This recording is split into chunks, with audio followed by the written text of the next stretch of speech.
5:40 na, Family Feud na! 5:40 na, Family Feud na! Pilipinas, it's time for Family Feud. Let's meet our teams. Madam Cha, Mr. Buboy, at ang Your Honor Family. Raisa Senon, Mix Cruz, at ang The Gasbirds. Please welcome our host, ang ating kapuso, Kingdom Dantes!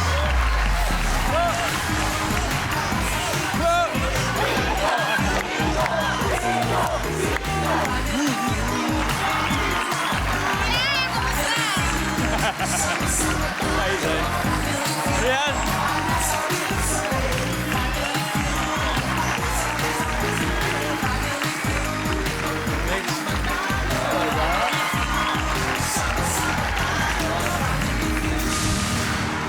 Woo! Magandang hapon mga kapuso. Your Honors, natanggap niyo ba lahat ang pinadala naming supina? Ibig sabihin, kayo ang inatasang sumali sa masayang pag-guess ng top answers dito sa pinakamasayang family game show sa buong mundo, ang Family Feud. Kasama natin ngayon, mula sa kataas-taasan, kagalang-galangan, kakwila-kwilahang podcast ng tsikahan at katatawanan, ang unang team, ang Your Honor. Pinangumunahan ng ating chair, si Madam Cha Charisse Solomon. Yes, hello! Madam Chair, Kamusta? welcome, Your Honor. I am so happy to be here once again. And again and again and win again. Forever, amen. Yes. Madam Chair, sino-sino ba mga mahuhusay Ayan. na kasama natin ngayon? Siyempre, kuya, kasama natin ang aking vice chair. Ang hindi masyadong kataas-taasan. Pero kagalang-galang naman. Buboy Villar. Boy. Hello po, Kuya Dong. At hello po sa ating mga viewers dyan. At Your Honor, papakilala ko din po, hindi rin po kataas-taasan. Pero ang pagmamahal ko sa niya nabuumapaw. Maabot nga dito eh. Yes, Kuya. Ramdam ko eh. Yes, Kuya Dong. At nag-iisay sa buhay ko. Isay Sampiano. Hello po! And of course, Galing. last but not the least. Alam mo, Kuya Dong, yan ang dati kong asawa. Ay, mali! Ang lakas ng dating pang-asawa talaga. Yun ang ibig ko sabihin. Mga Aryan! Congrats. Isa sa pinakapinakikinggan Salamat. sa Spotify, always in the top of the charts. Thank you Diba? po. Ano pakiramdam, Madam Chairman? Alam mo, Kuya, grabe yung ano namin talaga, yung work na kailangan namin ibigay doon sa work. Kasi work yun eh. Hindi, pero grabe talaga kasi bukod doon sa research materials na binibigay sa amin, napaka-helpful naman ang aming team. At Yes. napaka-close talaga. Meron din kami kanya-kanya din na research na ginagawa and kailangan talaga mentally prepared. Yes. So talagang madami kaming isinasantabing mga inuman. Para dapat buo ang utak. Ganyan. Pero sana makamakas ka namin, Kuya. Ayun na eh. Nag-aantay lang ako sa inyo. Kuya Dong, yung sampina. Oh, naghihintay na! Yung Nag-aantay sampina. lang ako sa inyo. Your Honors. Thank you po, Kuya Good Dong. luck sa inyo. Good luck, good luck. Kilalanin naman natin ang mga kalaban nila. Sila raw ang mga eksperto pagdating sa hulaan, ang Team Gasperts. Ang kanila pong team captain ay isang napakahusay na aktres. Napanood po natin sa series na ika-6 na utos a few years ago. Please welcome Raisa Senon. Hi, Kuya Dong. Hello, Raisa. Good to have you. And Yes Raisa, po. sino-sino bang kasama mo ngayon? Pakilala mo naman sa amin. Ito, yung unang kong kasama, isa siya sa partner in crime ko at friend ko minsan, si Miguel. Hello, Mig. At pangalawa po, sobrang... Ito, matanda na to eh. May matanda na, matagal ko na po siyang kasama. High school pa lang. Kasama ko na siya, best friend ko po siya, si Ate Abby. Hi, Ate Ab. Makiki-ate na rin ako, Ate Ab. Ito naman, isa siya sa nagpapaganda sa akin. Siya ang makeup artist ko po, si Vanessa. Hi, Nessa. Welcome. Yan. Sina Riza and si Migs. Yes. They have one child right now, no? Yes po. Si Night, Ano ba yung mga bonding moments ng pamilya? puro costume kami ngayon. Oh, wow, nandun na siya Mahilig sa siya sa stage na yun. Spider-Man, mga ganun, mga heroes. Wow. At syempre, pati ikaw, Migs, nakikikostume ka pag gano'n. Nag-play kami. Well, ano kami? Kami yung villain. Mga villain. Kaya yung villain. Kami nag-play na villain, tapos yung hero. Wow, ang galing. Good luck sa inyo. The guestperts. Okay, I hope you also get the jackpot. Yeah. Alright, here we go. Alamin na natin ang sabi ng survey. Charisse, are you ready? Ready! Riza, let's play round one.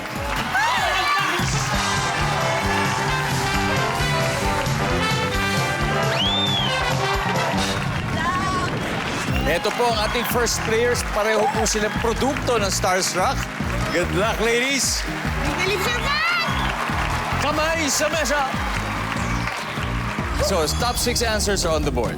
Naglalakad ka sa mall nang makasalubong mo ang ex mo na sobrang hate mo. Sabi niya, "Kumusta?" Anong isasagot mo? Hindi ko papansinin. Siyempre, ex mo eh, hate mo pa. Baka sa survey, Hindi papansinin. Liza, pwede pa? Naglalakad ka sa mall, makasalubong mo yung ex mo na sobrang hate mo. Ang sabi niya, "Kumusta?" Ano sasagot mo sa kanya? Hi. Pero hi, question mark. Hi? Hi. Nandiyan ba? Hi. Wala. Talaga, ayaw talaga. Madam Cha, pass or play? play! Let's go play. Round one. Buboy, naglalakad ka sa mall, nakasalubong mo yung ex mo na hate mo. Sabi niya, "Kamusta?" Ang kapal naman ng mukha mo! Ang sabi niya kaagad. Ngayon agad, pagkatapos ng lahat ng pinagkagawa mo, ang kapal naman ng mukha mo! Tuloy ba yan? Hindi ba kasya sa board yun? Survey says. Isay, naglalakad ka sa mall, nakasalubong mo yung ex mo na hate mo. Sabi niya, "Kamusta?" Anong sasagot mo? Eto, maganda na.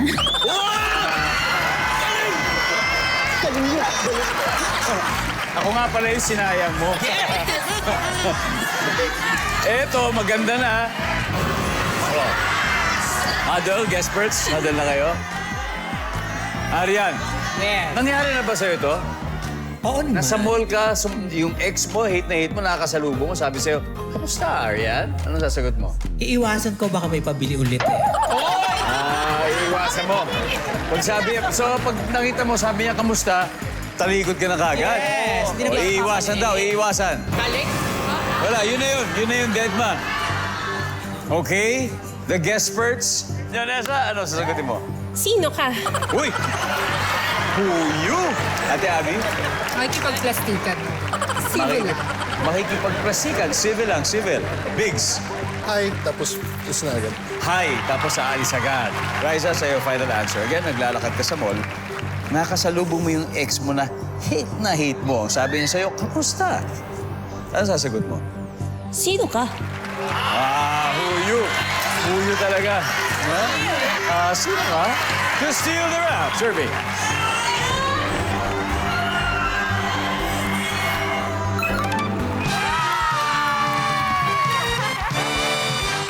Round 1 goes to the guestperts.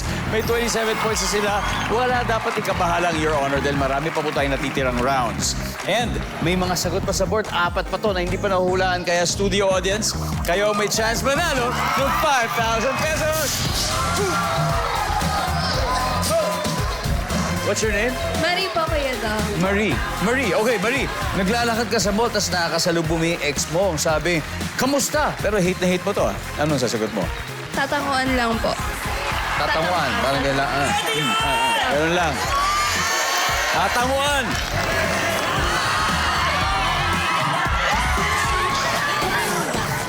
Hi, what's your name? Pam po. Pam. Oh, anong sasagot mo? Buti buhay ka pa.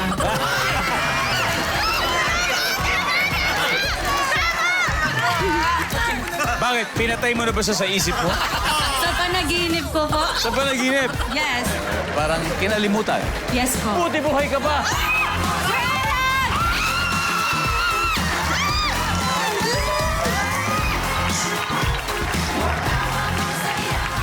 All right, we got 3 more. Number 6, please. Ikaw, kamusta ka? Number 4. And ang ating top answer ay... Welcome back to Family Feud. Tuloy po ang sagupaan ng Your Honor and the Guestperts. Ang score so far, Your Honor, wala pang points, pero ang Guestperts meron ng 27 points. Kaya susunod na magtatapat ay si Vice Chair Buboy at ang Director of Photography na si Direk Nix. Let's play round 2.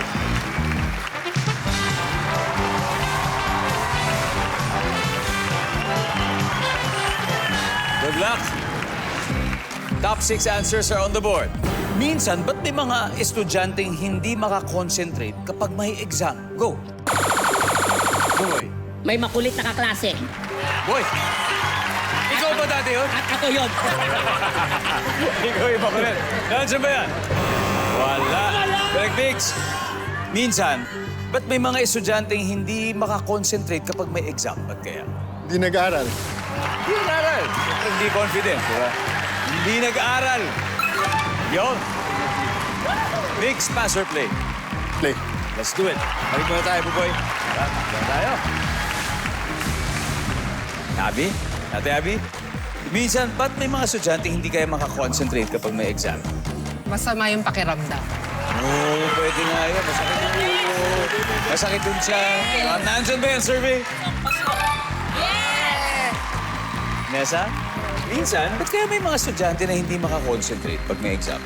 Iniisip yung boyfriend o girlfriend mo. Distracted. Distracted sa lablet. Yes, distracted.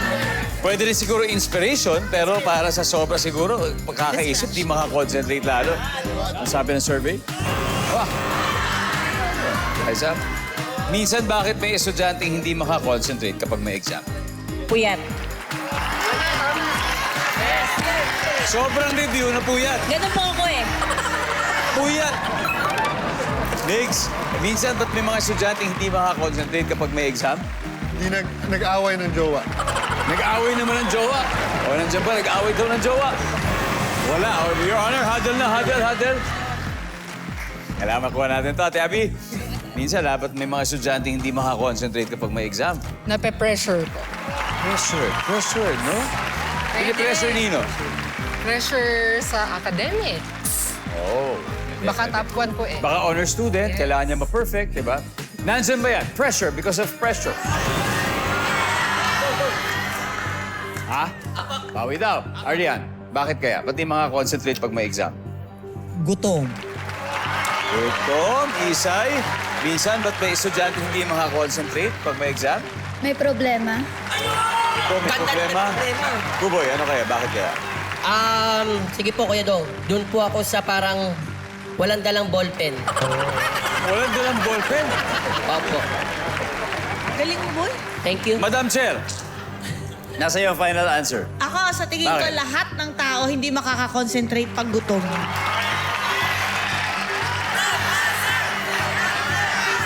Kaya nga, mahalaga ang breakfast, lalo na sa mga bata, di ba? Pag pupasok sa school. Pinakay-mahalagang meal. Wag hindi pa pwedeng mahalaga ng breakfast. Oh, pagbibigyan na ba natin? Nandiyan ba ang gutom?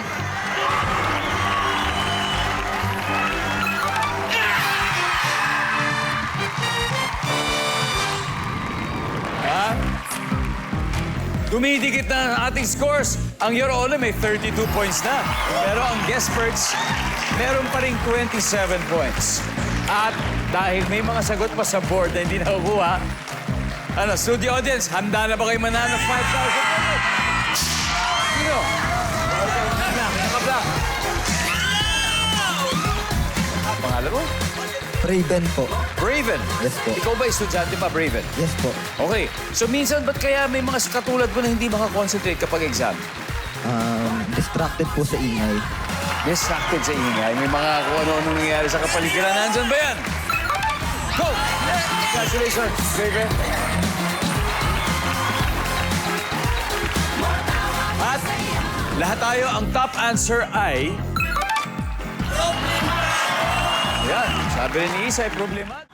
Welcome back to Family Feud, kung saan buong Agosto ay uulan ng saya at mabaha ng papremyo. Recap muna tayo ng scores. Yung Your Honor may 32 points. The Guestperts naman may 27 pa rin. Kaya ang susunod na maghaharap ay ang one and only ni Buboy na si Isay at ang online seller na si Abby. Let's play round 3.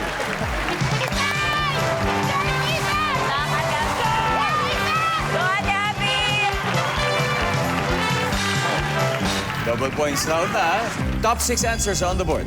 Anong salita ang karaniwang ginagamit para i-describe ang isang baby? Go. Isay. Cute. Cute. Parang si Baby Kyrie. Yes, so. Nandiyan ba ang cute? Top answer. Isay, pass or play? Play. Let's go play round 3. Arian. Ito. Pinakakit sa lahat. Salitang karaniwang ginagamit para describe ang isang baby. Ang taba mo. Ang taba.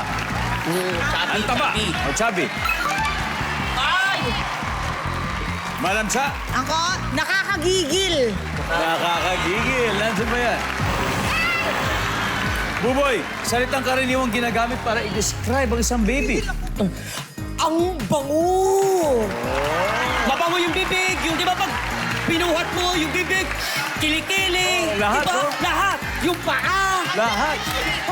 Si Baby Kyrie ba ilang taon na? 1-year-old na, Kuya Dong. Wala, no? Opo, kaya talagang pag umuwi ako sa bahay, talagang super recharge. Amoy pa na nung anak ko, makita ko pa lang yung dimple niya. Tapos na. Tapos na! Totoo yan. Ang bango.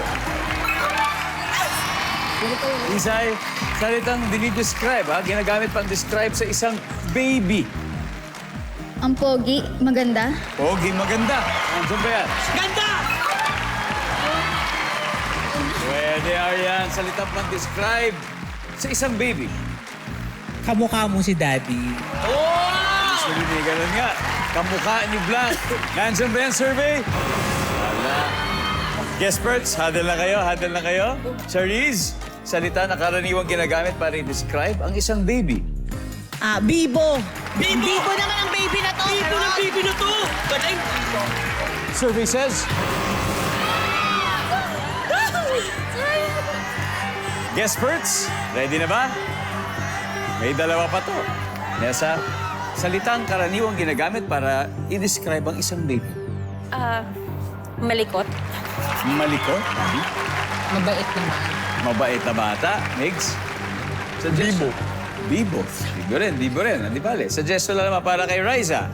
So, Riza, nasa yung final answer. Ano sabi? Nessa, sabi mo ay? Malikot, mabait. Malikot. Mabait. May baba. Again, salita na karaniwang ginagamit para i-describe ang isang baby. Mabait. Mabait. Ibig sabihin parang tahimik. Hindi umiiyak masyado. Nandiyan ba ang mabait?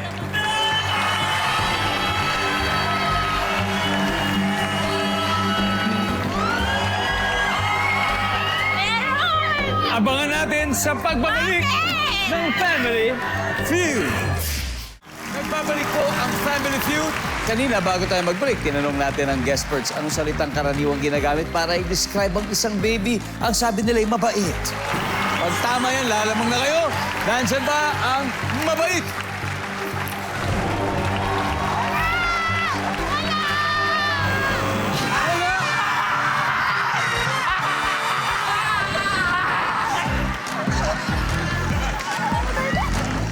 Meron pa, may isang round pa. Eto, tignan nga natin ano number 6. Iyakin. Number 5.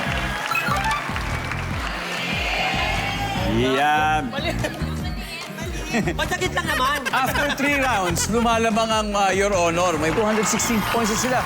Pero ang guestperts may 27 pa rin. Kayang-kaya pang humabol, okay? Sa ating last head-to-head battle, may tagi-isa na mga makeup artists, Arian and Nessa. Let's play round 4.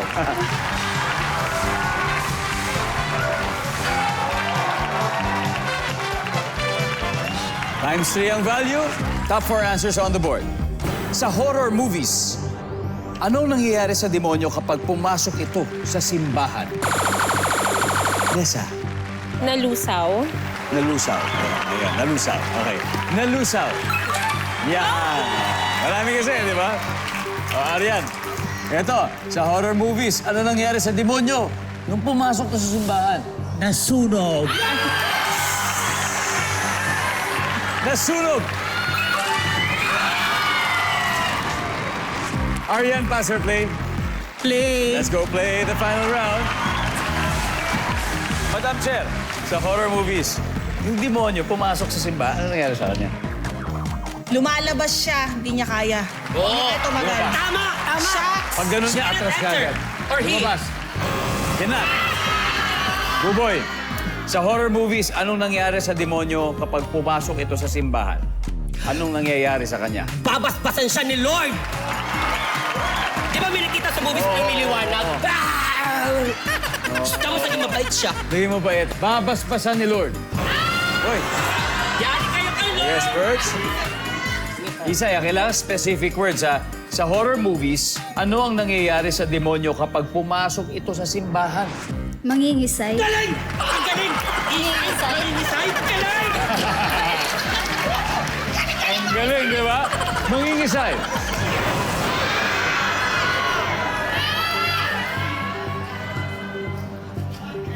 Guys, dalawa pa to. Okay, imagine. Nessa, sa horror movies, ano kaya nangyayari sa demonyo kapag pumasok ito sa simbahan? Sumisigaw.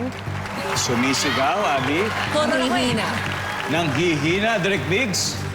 Natutunaw. Specific, pwede ba? Natutunaw, oh. Pareho na rin sa Specific, eh.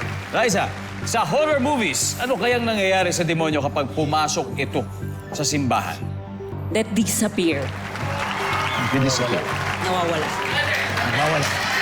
Sabi ni Raisa, nagdi-disappear. Malalaman na natin, yun din ba? Ang sabi ng survey, for the win. Survey says nag-disappear. Boom!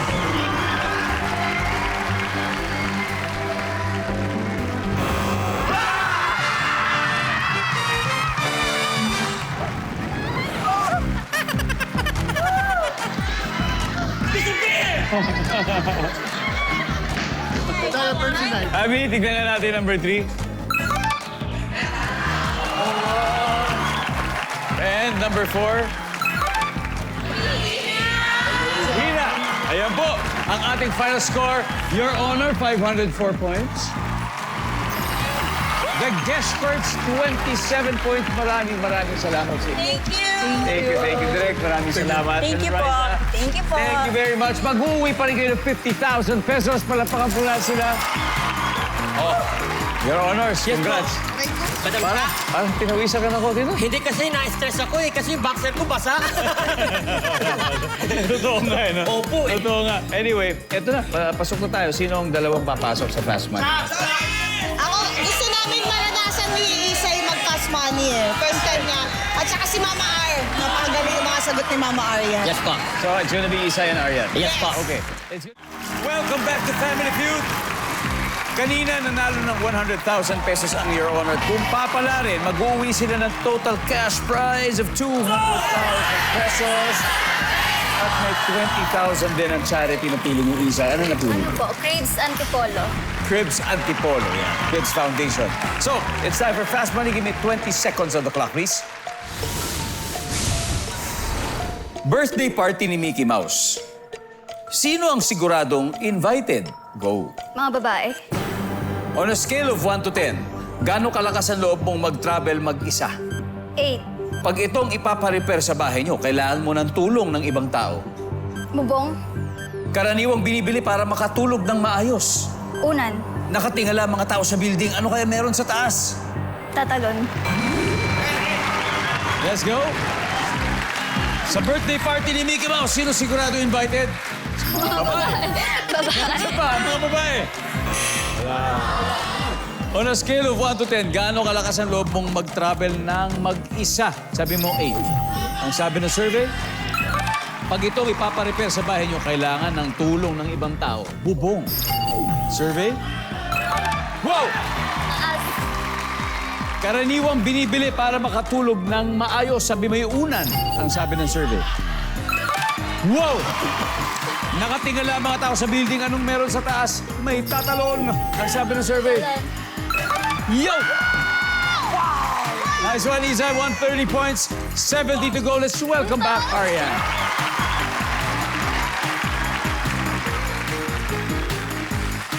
Ayan, ayan. Ito, Arian, ha? May good news ako sa'yo. 130 points ang nakuha ni Isa. Ibig sabihin, 70 na lang ang kailangan mo. Kaya mo yan. Lalo na, makikita po ng viewers kayo ang sagot ni Isay at pinapanood ka rin ni Paolo. Give me 25 seconds on the clock. Time for fast money. So, imagine mo, birthday party ni Mickey Mouse. Sino kaya siguradong imbitado? Go. Mga hayop. On a scale of 1 to 10, gaano kalakas ang loob mo mag-travel mag-isa? 10. Pag ito ang ipaparepair sa bahay nyo, kailangan mo ng tulong ng ibang tao. Bubong. Gripo. Karaniwang binibili para makatulog ng maayos. Sleeping pills. Nakatingala ang mga tao sa building, ano kaya meron sa taas? Ayan. 70 points. Yan ang kailangan natin. So, birthday party ni Mickey Mouse, sino siguradong imbitado? Mga hayop, sabi mo. Ang sabi ng survey? Top answer! Wala. Si Minnie Mouse. Si Minnie Mouse, specifics. Mga-specific talaga yung nahanap natin. On a scale of 1 to 10, gaano kalakas ang loob mo mag-travel? Sabi mo 10? Ang sabi ng survey? Top answer! Top answer! Pag ito paparepair sa bahay, kailangan ng tulong ng ibang tao, sabi mo'y gripo. Ang sabi ng survey? Pwede. Bubong ang top answer. Ito, nakatingala ang mga tao sa building, ano kayang meron sa taas? Hindi na natin nabalikan. Ang top answer ay tatalon. Tatalon po. Ito, karaniwang binibili para makatulog ng maayos, sabi mo'y sleeping pills. Ang sabi ng survey? Top answer. Top answer. Ay, hindi nabot. Ang top answer ay unan na sagot ni Isay. Anyway, Arian, congratulations. Nanalo pa rin kayo, Your Honor, ng 100,000 pesos. Maraming salamat, Pilipinas. Ako po si Ding Dong Dantes. Araw-araw na maghahatid ng saya at papremyo. Kaya pakihula at panalo dito sa Family Feud.